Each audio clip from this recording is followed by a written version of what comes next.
Hello everybody, welcome back to some ramblings. I'm your host Rhiannon, and today we are going to be unboxing this Herbal Astrology Oracle that I just received that I have been seeing so many people use. You can see I already started the wrapper, but really quick, I just want to give a shout out to my super sweet daughter who is just like her mom and can't keep a secret, and has already given me one of my Christmas presents, which I did a haul on these last year from a candle company called Shy Wolf, and she got me the 3 that I didn't have. So last year I had gotten the Lovers, the Strength card, and the Hermit. So she got me the Moon, the World, and the Empress. And you guys, these candles smell divine, okay? So I think in honor of my daughter, we're going to start with the Empress tonight. And I did already smell them with her. I think that's honestly why she wanted to give them to me, because she wanted to smell them. So the Empress is beauty, nurturance, fertility, and the smell is lavender and coconut milk. Oh, it smells so good. Kind of reminds me of Thai food a little bit. Might need to grab a new lighter.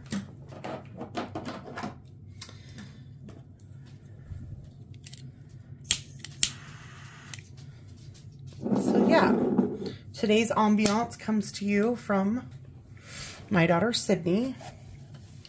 Okay, so I have really been trying to cut back. I haven't been buying as many decks, but I also started noticing, like, I just really haven't really been adding to my Oracle collection lately. And I had seen these. I'm going to tag the creator. I can't think of her name right now because I haven't been following her very long. And I actually think that I found her on TikTok, but I'm going to tag her because I started to watch her videos, and she's a lovely astrologer from Hawaii. And she's recently just going through a really toxic divorce, and at the same time she's fighting cancer, and she could really use our support. So I'm actually going to tag her. I don't think she has any idea who I am, but I'm going to tag her because if you guys would go follow her, she does some really cool readings using these, because she's mainly an astrologer, a medical astrologer actually, more specifically, but I've seen her do some really great readings with these. So, and then I just seen an unboxing from my other friend and creator who I also wouldn't mind you to go check out.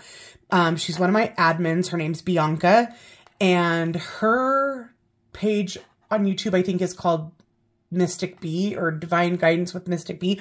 I'm actually going to tag them both because they're both starting YouTube, and I know after all these years how hard it can be to grow.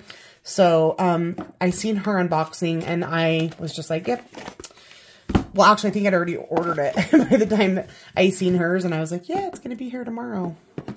So, here it is. Ooh, first card, Calendula, which, is really one of my main goals for 2023 is to increase my, knowledge of herbs. I have always been in the more holistic side of healing and things like that, but I think I was more just taking the approach of like really just kind of ignoring what was going on with my body, like no health care, and I am getting to the age in my life where I can't just do that. I need to actually be being proactive, and I think herbs are just, you know, amazing. So I know already a little bit about calendula, that it's really good for calming skin. I think it's good for bug bites, but like I think it's put a lot in skin products. But you can see here that it says purity. But the other thing we want to focus on is because it's the Herbal Astrology Oracle, we have the Astrological Association. So this is the sun. which makes sense with all of these beautiful sunflowers. One herb that I would have probably more associated with the sun that I learned about this year on the summer solstice, as I was researching different herbs to go with the summer solstice, I had always known that St. John's wort was really good for depression, but I had never really done a deep dive on it. And St. John's wort is directly like one of the herbs associated with summer solstice, Litha, right? And it makes sense because when you even look at the sun in the tarot is happiness and joy and all the things that St. John wort helps you with.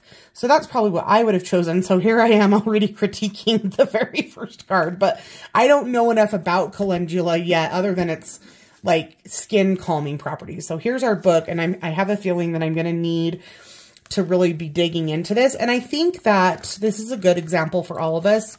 I think that in the beginning, I really kind of thought there was like a certain stigma associated to using the books, and I really prided myself on, I think that really came more from the tarot world where you really want to learn your cards and learn your meanings. But I think with Oracle, it's different. Of course, reading intuitively is beautiful, and that's the kind of reader I've always been. But I really am starting to learn that I was missing out on a lot by not picking up the guidebooks. So that's also something I'm going to be working on. So let's go. Adriana Ayalis. I don't think I have any of her decks. I have not heard of her before.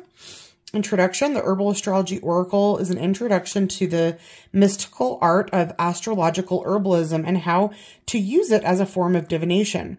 Whatever your intentions are for seeking a deeper inner knowing, this oracle is a bridge to explore the supernatural gifts of plants and how to apply their personalities to everyday alchemy. I'm not going to read that whole thing, but let's get into calendula. Calendula, herbs of the sun. So maybe there's going to be more than one, and maybe St. John's wort will be one. Upright, innocence, childlike joy, humility, purity, new beginnings, trusting in life, vitality. So already we can see that this is really going to correlate with our understanding of the sun and the tarot, which is amazing because it would be hard to not associate that. Once you learn tarot, it's hard to not look at things that way. And this little naked baby reminds me of the sun in specifically the Morgan Greer shows this baby in the sunflowers in the sun. And I love that card. My Morgan Greer is getting so aged. I kind of love it, but then I'm always kind of a little bit sad too at the same time. Like I love to see how worn it is because I know how loved she is and how much I've used this deck. But let's pull out the sun, because this is already making me feel like maybe this author was definitely a Morgan Greer fan. There is a lot of sunflower usage in her deck.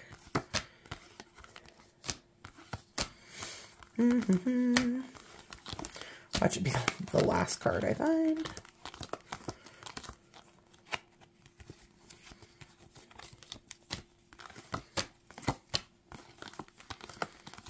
Oh, I can smell that candle. Here. Oh, no. This one shows the lovers. Which one shows the baby in the field with the sunflowers? I thought that was the sun. Is it the world? Did I just make that up? I thought that was a thing. This has the little baby there. Maybe I was mixing up both cards, but I swear there's a card in here that shows like a child in a field of sunflowers. Anyway, I still think it's giving very much Morgan Greer. So, the sun. Here's the back of the card. She does give reversal meanings as well, which I love because you know me, I'm a reversal girl. Reversed, broken innocence, lack mindset, inability to access manifestation, resistance to new beginnings. The astrological ruler is the sun. Historically, calendula was known as the poor man's saffron.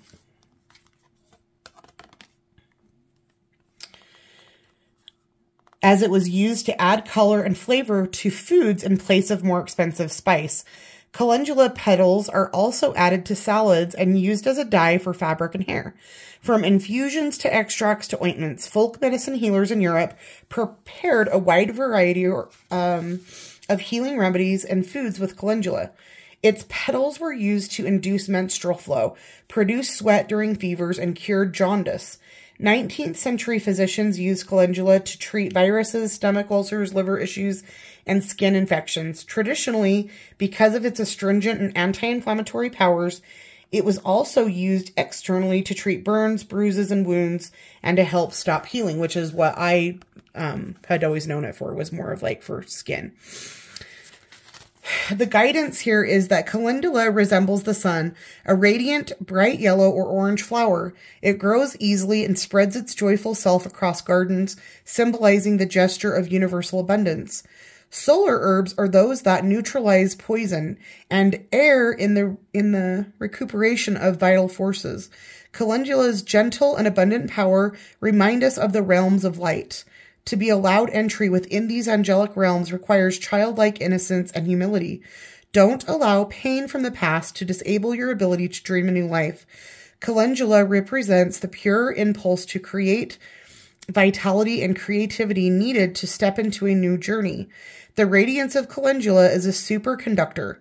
Be very aware and selective with your intentions when using her energy within a ritual, as she greatly amplifies your intentions. That's very cool. So in that way, maybe a little bit like a quartz crystal. Oh, look, it is St. John's wort. The sun. St. John's wort, radiance. So I already kind of gave you guys the backstory on that. So next summer solstice or Litha, you want to work with. So I had done a ritual here with like a women's circle last summer. And I did like a little thing on St. John's wort, and I bought a bunch, and we made tea, and we added it into like our spell jars, and we dressed our candles with it and all the things. So St. John's wort, also a sun, and we also have rosemary. Interesting. I did not know that. Oh, this is sun and Mercury though. Okay. So these two are just the sun, and then we're moving into sun and Mercury. Rosemary, ancient memory.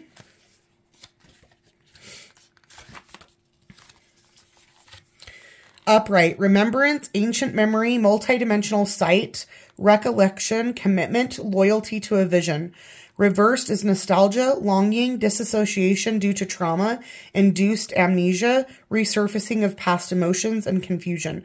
Astrological ruler, Sun and Mercury.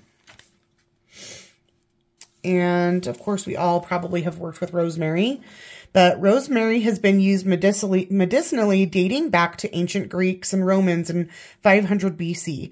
Dried sprigs of rosemary even showed up in Egyptian tombs as early as 3000 BC. The ancients were well acquainted with this hardy shrub, which had a reputation for strengthening the mind and memory. It became the symbol for fidelity for new lovers during wedding ceremonies and was used in religious rites and funerals. During weddings, it was entwined in the wreath worn by the bride and dipped in scented water to bless the union as a symbol of the sacred moment and the eternal loyalty. Even today, rosemary is used to improve memory. Didn't know that. Legend has it that Virgin Mary, mother of Jesus, as she fled from Egypt, sheltered next to a rosemary bush. She threw her cape onto the bush and the white flowers turned blue. Since then, this precious herb has been called the Rose of Mary, which makes sense, but I did not even know that. But ooh, what I noticed right away is, look at this like apparition of the ancestor here. You've got another glyph of Mercury, the sun. You've got like what looks like some ancient glyphs again that are like lending itself to that kind of ancient ancestral tie. And ooh, look at the ancestors coming from, she was burning the rosemary, which you can smudge with rosemary. You can smudge with other herbs. And then I love her crystal wand. Looks like she's got like a little Merkaba here. So very, very, very cool. Number 4, rue, a herb that I've heard a lot about, but I don't really know a lot about it. And if any of you guys read The Hunger Games, remember the little girl, Rue? And when she died, you guys, I cannot tell you. This is back when I used to work my corporate job and I would read a lot back then. Now I read a lot, but I read only like, I need to read more for entertainment than just the spiritual books I read. And in that, I will segue to a little shout out. I did join Brittany's book club from the Sunshine State Witch, and we are reading this bad boy right now, which also just came in the mail. The Krampus and the Old Dark Christmas, Roots and Rebirth of the Folkloric Devil. So I am reading that, or will be. But anyway, back to the Hunger Games. When Rue died in the book, it was like more graphic, and I freaking was bawling my eyes out at work, and people probably thought I was nutty. Obviously, I'm not going to be able to read every single one, but I really do want to know more about Rue. Upright meanings: remembrance, ancient memory, multi-dimensional sight, recollection, commitment. Because, yeah, I guess that makes sense that Mercury would be associated with, like, memories, right? Or nostalgia. Okay, so sorry. Multidimensional sight, recollection, commitment, loyalty to a vision. Reversed is nostalgia, longing, disassociation due to trauma. So that kind... Oh, no, that's... I was like, that sounds like Rosemary. It was. Let's go to Rue. Rue, which is also... Looks like... Nope, this is Pluto in the sun. Upright, psychic shield, auric protection, angelic wisdom, banisher of darkness, restoration of vitality, reversed spirit possession, parasitic energies, anger, self-criticism, judgment, and self-hatred. Rue is known as the herb of grace, or the blessed herb. In Spanish, it is known as ruda, and in Greek, it is ruo, which means to set free.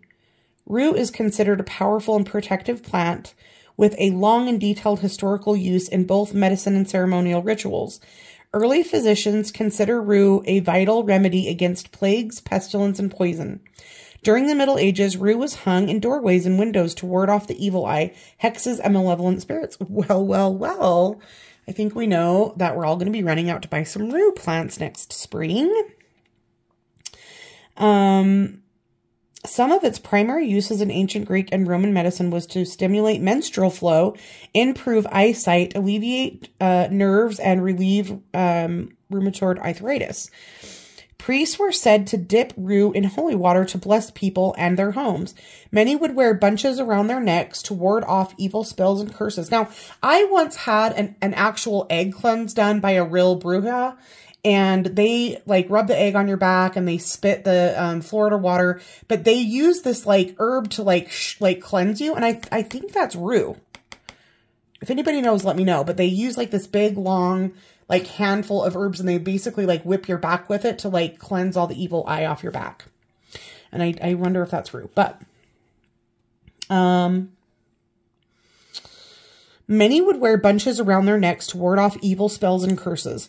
Leonardo da Vinci and Michelangelo were said to consume the fresh tops to improve eyesight and increase creativity when immersed in their art. Although rue is considered to be native to the Mediterranean, it has been found in historical accounts among the Maya, Aztec, and indigenous people of North America, who also practice the tradition of planting rue by doorways to bring blessings and protect against evil eye. So, very cool. The sun and the moon. Blue Lotus, Intuition. This has been picking up in popularity. I have not tried it, but I know a lot. This is a really trendy herb right now, along with like Shilajit, which I actually do take Shilajit, but Shilajit is more like a mineral supplement, but it also helps to decalcify the pineal. Sage, of course, Blessing. The moon in Jupiter.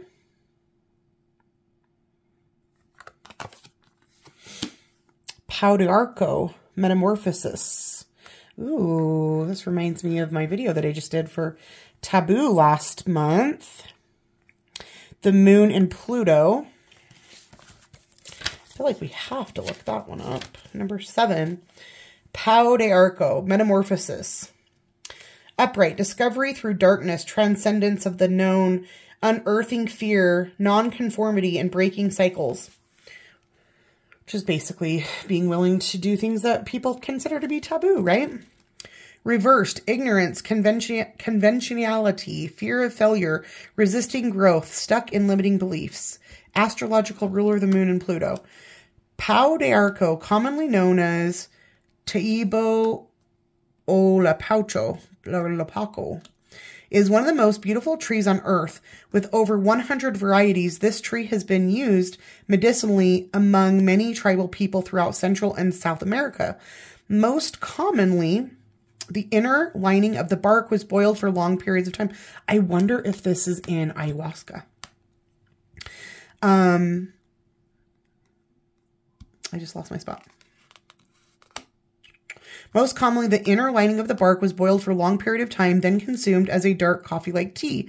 Pau de Arco has many medicinal qualities that fell under the moon and Pluto's dominion, such as being a blood tonic, and a daily tonic for strength, and also being employed for digestive imbalances, menstrual irregularities, malaria, anemia, colds, flus, fungal infections, respiratory problems, arthritis, cancer, and a lot more. Very cool. Because, like, look at her body's laying here, and then this is, like, her higher self, like, coming out of the body. I don't know. And then metamorphosis definitely gives, like, death and rebirth vibes, right? Number 8, Bobinsana. Bobinsana, or trust, which is the moon in Neptune. Right? Oh, I got ahead of myself here. Yeah, the moon in Neptune. Trust. Look at the DNA strands. Chamomile, which we know is like good for stress and for sleeping. The moon, the sun and moon. Which, why are there so many, the sun and moon?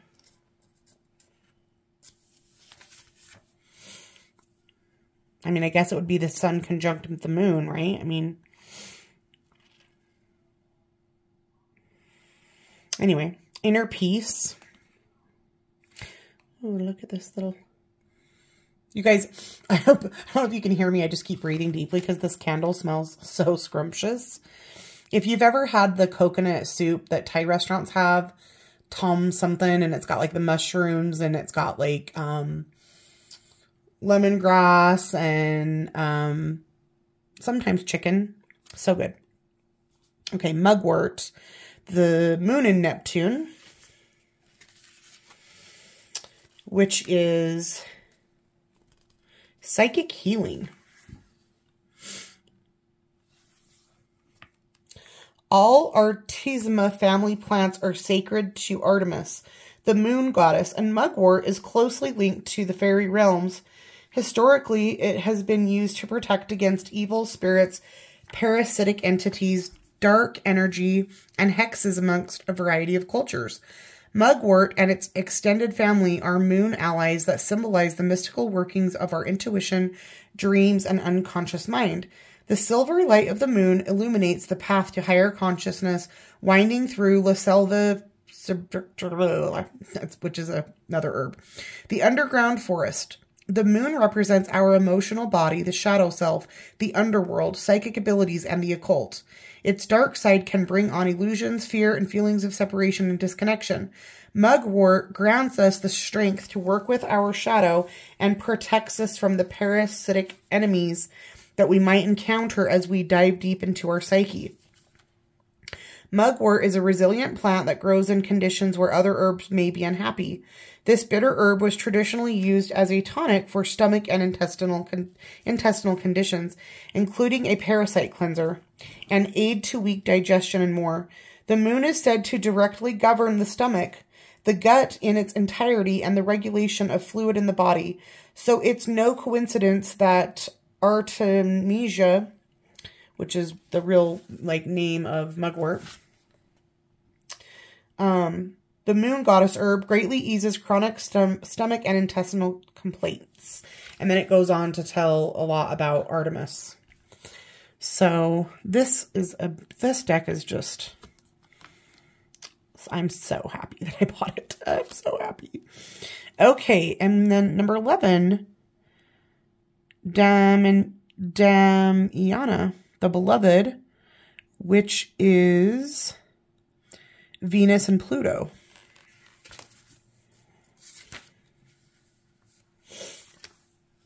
The Beloved, so this is like the lovers.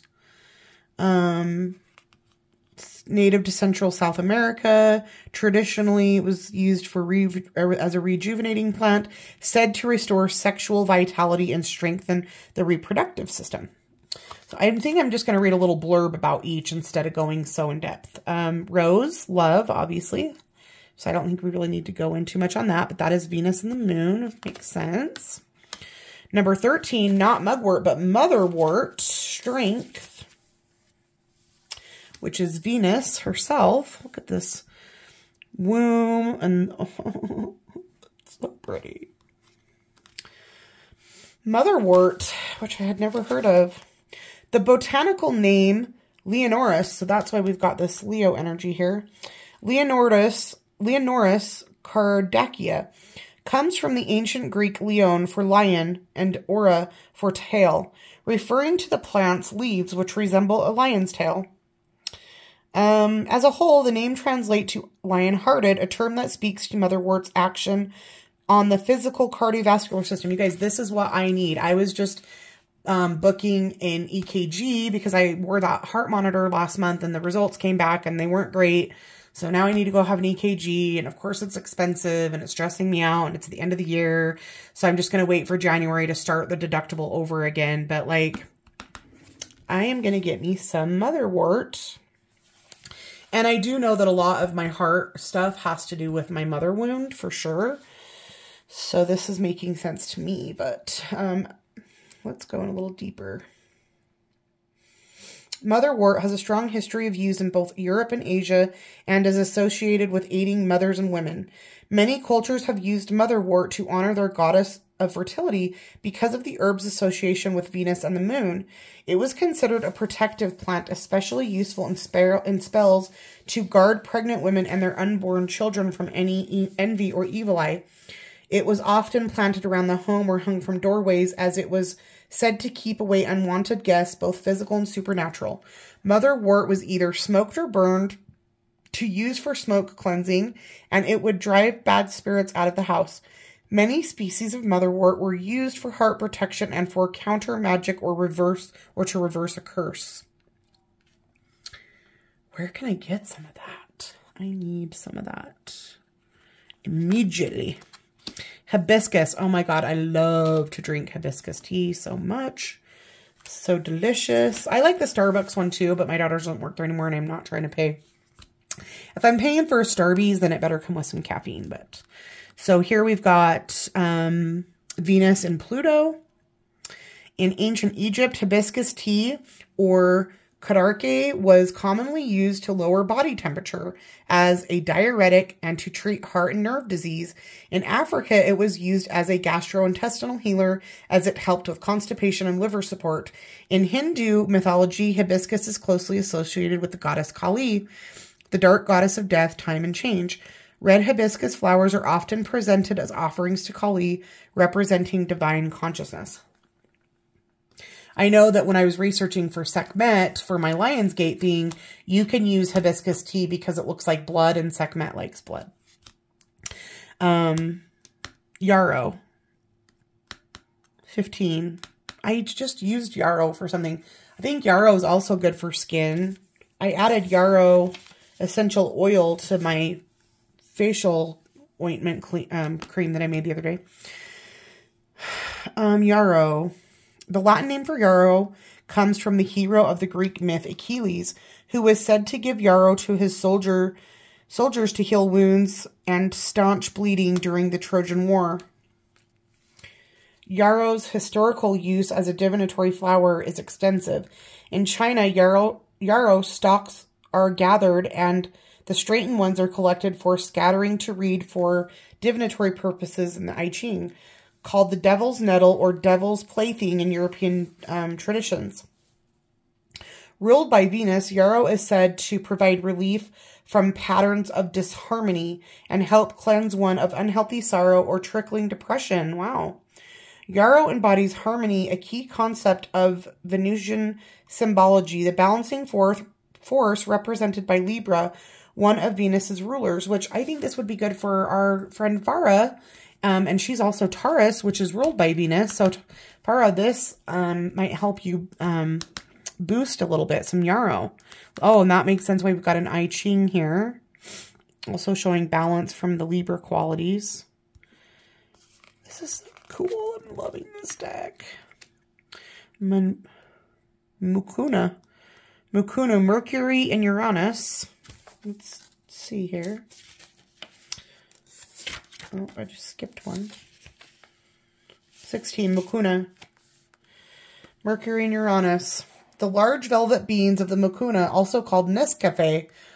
Stop it.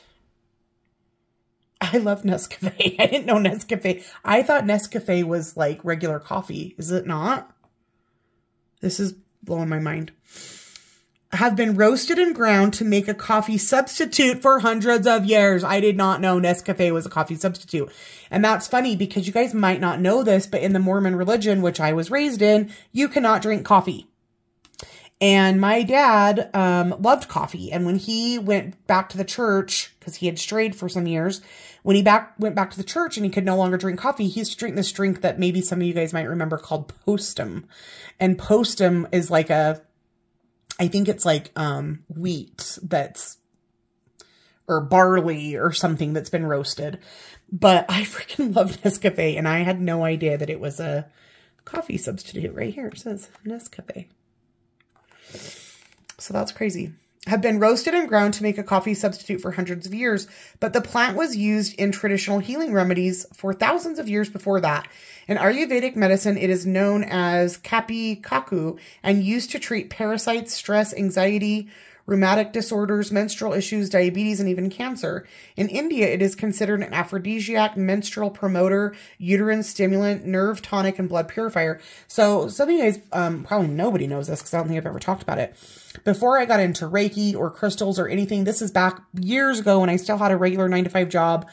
I have always wanted to be an Ayurvedic practitioner. I had looked into going to the schools, but at the time there wasn't anything online. And the closest school is a really great school, which is called the California College of Ayurveda, which is actually up in Lake Tahoe on the border of Nevada and California. But I had 2 young girls at the time. They still email me to this day, and they actually have an online program now, and I've been thinking about taking it. But I just have so much on my plate all the time. I don't want to like sign up to do it and then not follow through. But yeah, I'm so into Ayurveda. I am a Kapha body type, but I am a Pitta personality. Okay, so very cool. Very, very cool. Mercury in Neptune, or sorry, Uranus.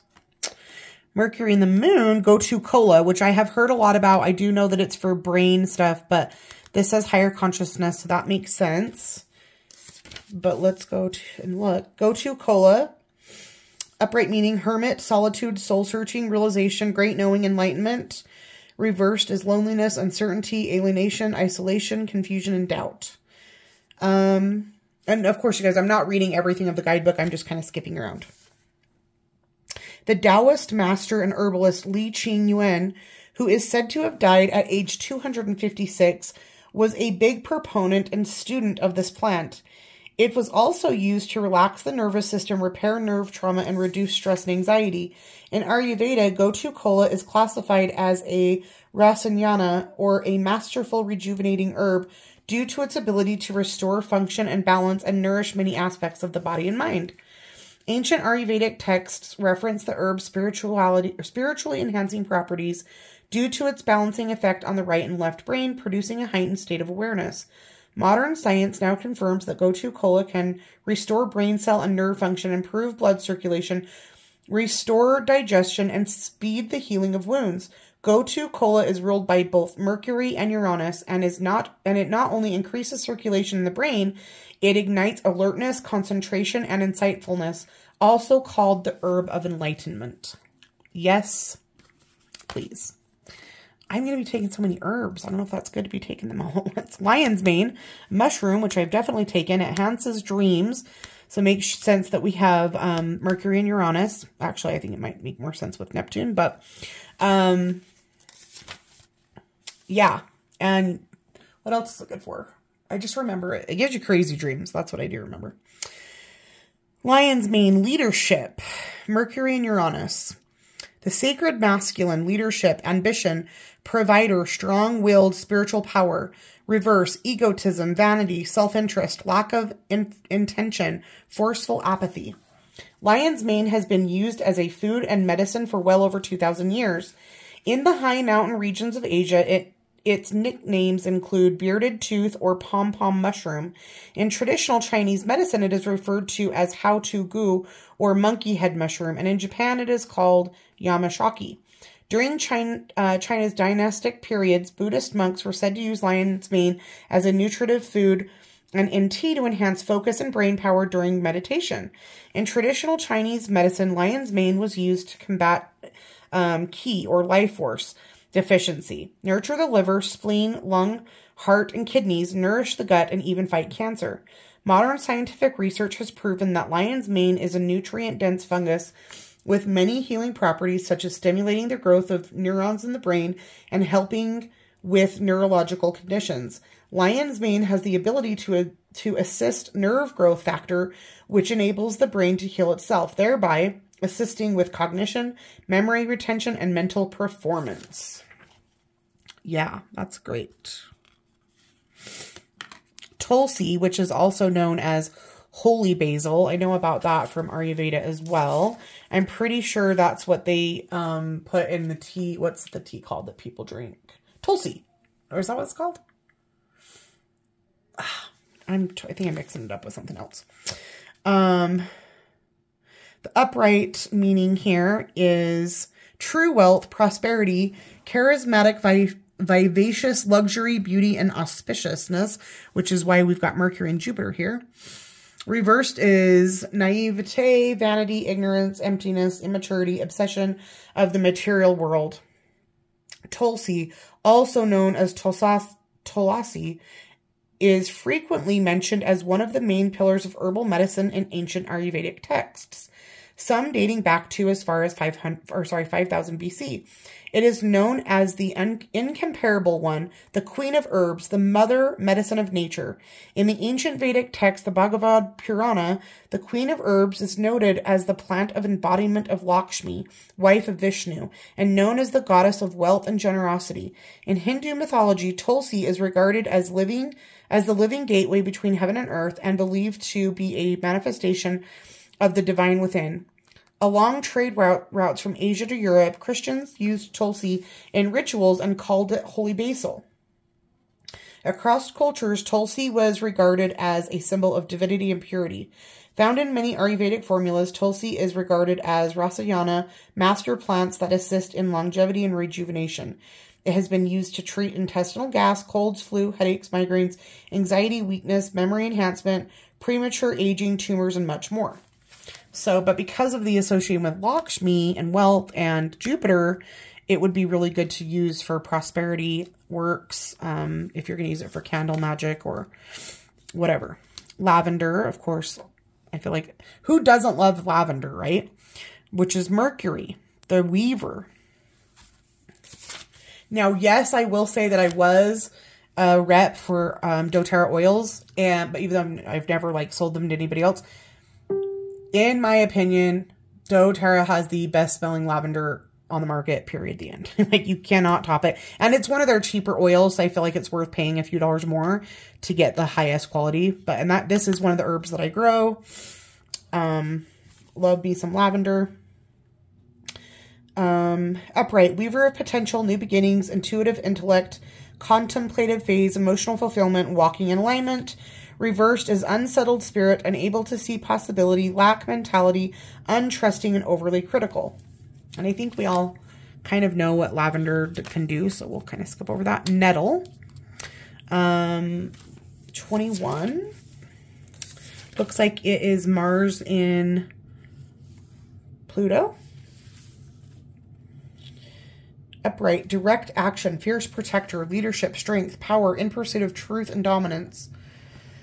Reversed, impatience, hot-tempered, frustration, overwhelm, crusader, and reckless. Captain Save-A-Ho is what I would call that in reverse. Nettle perfectly embodies Mars attributes. When touched, its aggressive leaves cause irritation, stimulation, and increased blood circulation. Nettle is rich in iron, selenium, magnesium, chlorophyll, calcium, silica, and vitamins A, C, E, and K. While nettle is not necessarily a heating plant, it is a stimulating plant.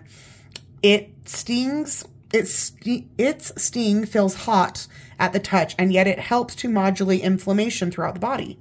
Used to treat pain from arthritis in ancient Egypt, people would whack themselves with bundles of nettles to treat rheumatism, lethargy, and cholera. It's thought that nettles cause the body to release the antihistamine response that reduces inflammation and swelling, alleviating pain related to rheumatism and arthritis. The famous ancient Greek physician Hippocrates used nettles in over 60 different remedies throughout the Middle Ages. Nettles were used to treat shingles, sinus ailments, and constipation because it's a stimulant. Oh, Jurgen Sacha. Now this is one, the woman that I'm going to tag. In fact, let me just open my YouTube real quick because I think she posted a video earlier.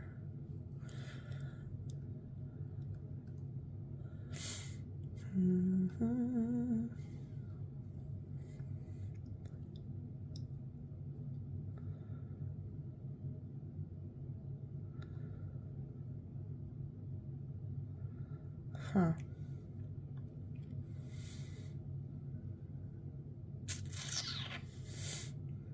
I can't find anything about her right now.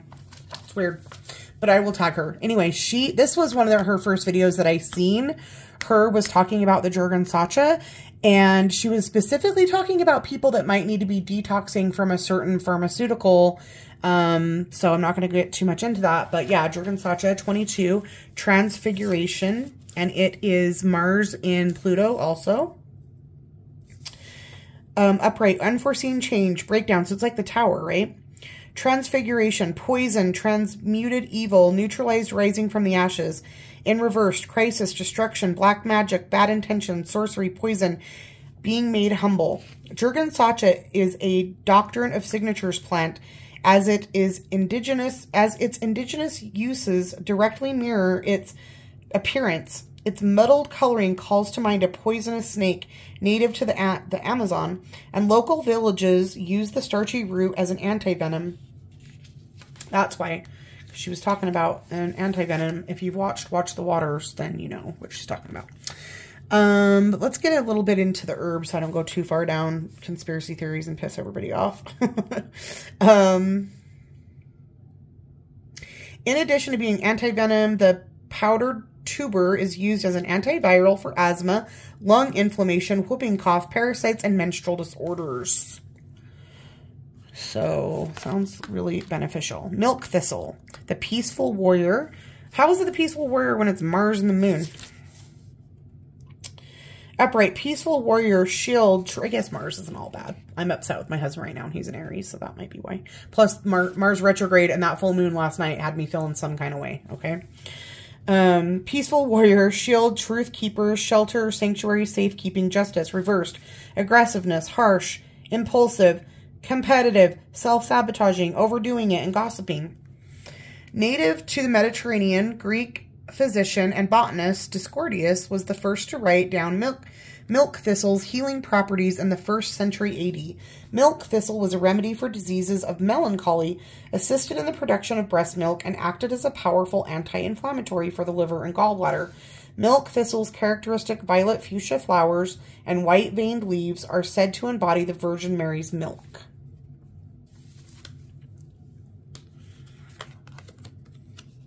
Tobacco. An offering course. And we've got Mars and Pluto again. So much Mars and Pluto. Upright, power, ofrenda or offering, divine gift, invocation, respect, deep alignment, will and purpose. Reversed, illusion of power, power hungry, lack of respect, inner conflict, addiction, stuck in habits, fear of failure. Tobacco is used among indigenous groups across the Americas as an offering to the gods for smoke cleansing, as an offering to the spirits, as a sacred smoke at council meetings, and as a ceremonial juice during vision quests. Widely used as shamans in the Amazon called tabaqueros. Tobacco is considered a planta mastera, teacher master plant. These plants are key to protective spirits and important allies and guides in the healing of humanity. In pre-Columbian North America, different tribes used tobacco ceremoniously. The main difference between them and Central and South American tribes is that they smoked tobacco through a pipe. Various indigenous peoples from the Americas used tobacco for healing a wide range of ailments such as earaches, snake bites, cuts, and burns, respiratory diseases, fever, convulsions, nervous issues, urinary complaints, skin disease, and parasites.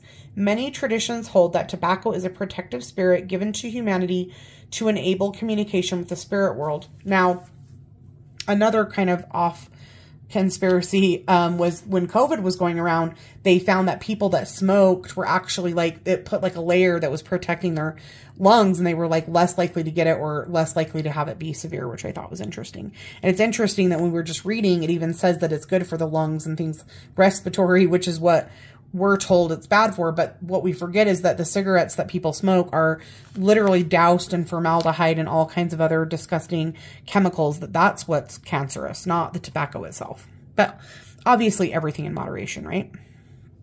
Okay, cat's claw, which is also Mars and Pluto. There's so much Mars and Pluto.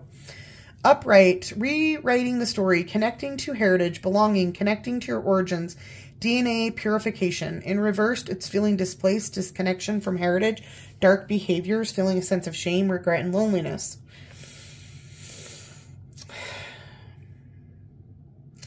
Cat's claw is a powerful stimulant, and it's ruled by the archetypal energy of Mars and its higher octave Pluto. It ignites many essential biological processes in the immune system, remedying many inflammatory diseases while rebalancing the body through purification. Mars and renewal Pluto. Like Mars, it stimulates to regulate. It confronts to purify, and it initiates to heal. Herbs ruled by Mars are usually hot, stimulating, and dry.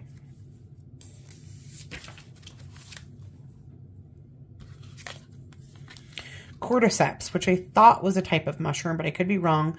We've got Jupiter, Pluto, and Mars here. And the upright is energy, renewal, soaring to new heights, opportunity, activation, resurrection. Reversed is reconnect to spirit, resistance to death, forgotten your power and weakness. What are we at right now? We're already at 47 minutes. You guys, this deck's too cool. But I feel like what I should do is kind of cut it off here. And if those of you guys want like a in-depth of the rest of the deck, I'll do that. But I'm trying to get my views up, and I know that it's hard for people to watch like a whole long video. Reishi, which is also a mushroom. Elder. Shishandra. Echinacea. Cannabis. Comfrey. Arnica. Mitragynea. Horsetail. Coca. God, you guys, this deck's amazing.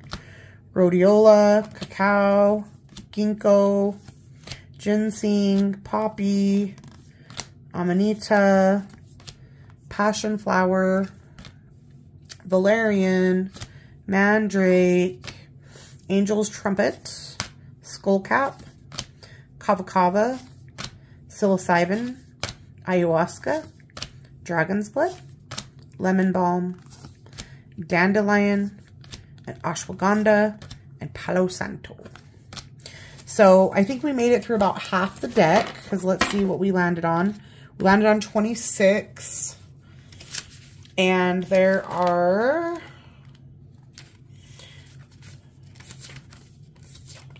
55 cards. So, yep. So let me know what you guys think. I am going to be definitely digging into this deck and guidebook. Like I said, it's one of my goals for next year to dig into herbs. If you guys have any recommendations of courses that you've taken or books or anything to lead me in that direction, please let me know down below. Thank you for watching, and see you next time.